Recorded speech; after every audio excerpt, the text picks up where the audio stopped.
With over 1 million apps out there, not every one of them is worth your time or your money. But let's find out where excellence lies. What do we catch, and what do we release when we go hunting with an app trap? Hey everybody, Macktion here, and today we're looking at Into the Void. Now this is not quite a 4X game, but it comes pretty close because you're in space, and you're exploring and exploiting. So yeah, it is pretty cool. Now, there's a lot of content in this game, so I am not going to try to cover it all. Instead, I'm just going to try and hit the big points. You are in space, trying to scavenge and survive. There are a lot of other factions around, some of which you have good dealings with, some of which you have not so good dealings with. And there are a lot of options for research, development, upgrading, technology branches. All in all, there's a lot of stuff in this game.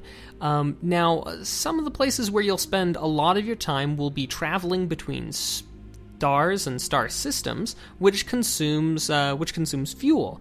You can replenish fuel by orbiting and waiting around stars, but that comes at the expense of troop morale because who wants to just sit around a star all day?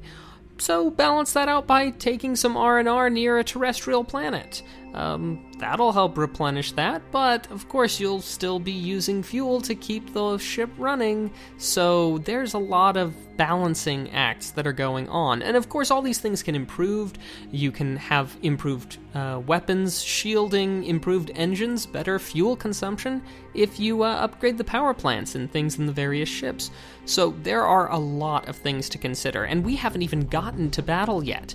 In battle, you have a certain amount of energy that you can expend each turn. That energy gets replenished when your next turn comes around, so that limits the amount of actions you can take, the amount of weapons you can fire, so it's good to alternate attack and defense so that you have a chance to replenish your shields and your power.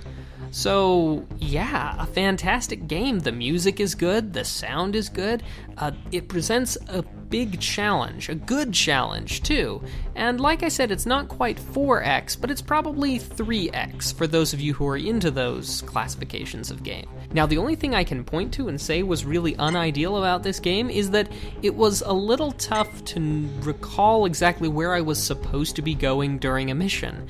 It would be nice if I had, some more obvious waypointing or mission parameters. But for $3, my goodness, this game was an easy pick.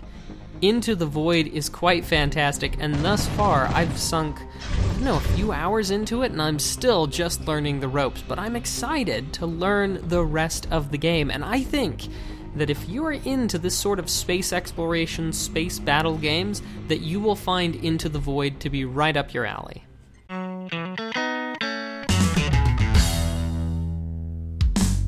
Thank you so much for watching. I hope that you've enjoyed, and if you have, a comment or a like goes a long way. Clicking on any of the videos will take you to a corresponding playlist for conventions, reviews, tutorials, and even Android games. And be sure to be subscribed so that you will be notified of new videos as they come out. Thanks again, and I'll see you around.